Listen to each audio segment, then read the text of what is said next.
Candlewick on Brilliance Audio presents Girl Parts by John M. Cusick. Performed by Chris Patton. The driver handed David a digital signature pad.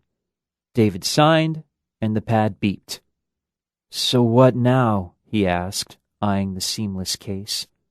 The text climbed back in the van, and the driver got behind the wheel. "Now she wakes up. Enjoy, son."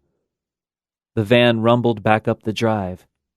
The Socorro logo protruded from the surface of the case like a button. David pressed it.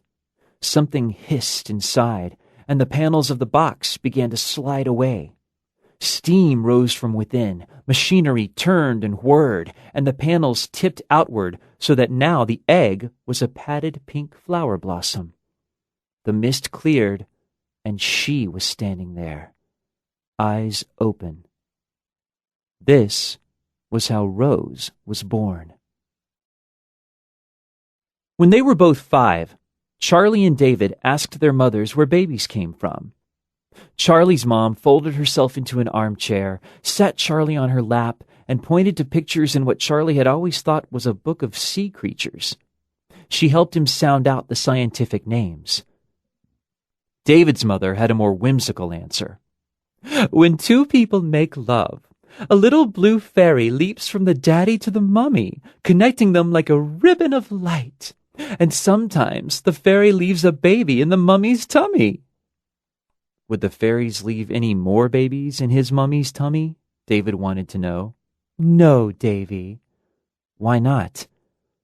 "Because daddy's fairies are lazy."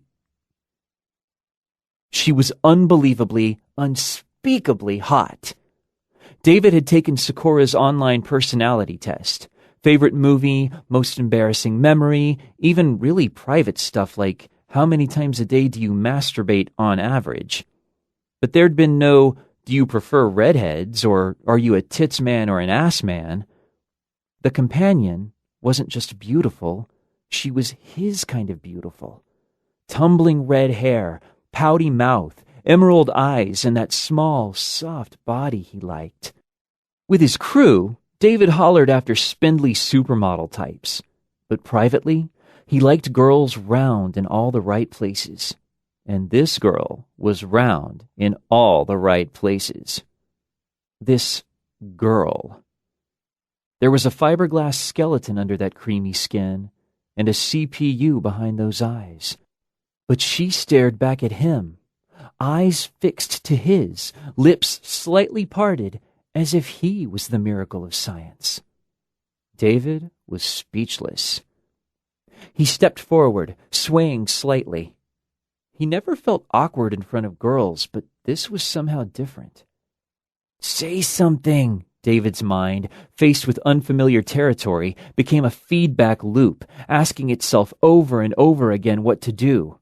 None of his trusty icebreakers seemed right, and so David resorted to a default, the lamest thing imaginable: a handshake. Meanwhile, in Rose's brain, nothing was that complicated.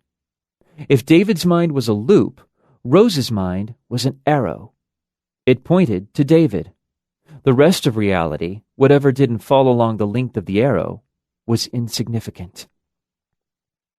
A satellite link connected Rose to a databank at Socorro HQ in Japan. As her emerald eyes passed over the lawn, information queued for access. Grass, flower pot, stairs, driveway, tree. Each node was the center of its own web. Tree connecting to green, poplar, seasons, paper. This complex veil, pierced by Rose's unwavering arrow, was a techno-semantic marvel. And yet at 3 minutes old, her thoughts were as simple as Dr. Rogers' red wooden bird dipping its beak into a glass of water over and over and over. David extended his hand. Without hesitation, Rose shook it, and as she did, spoke a message. "Hello, David. My name is Rose.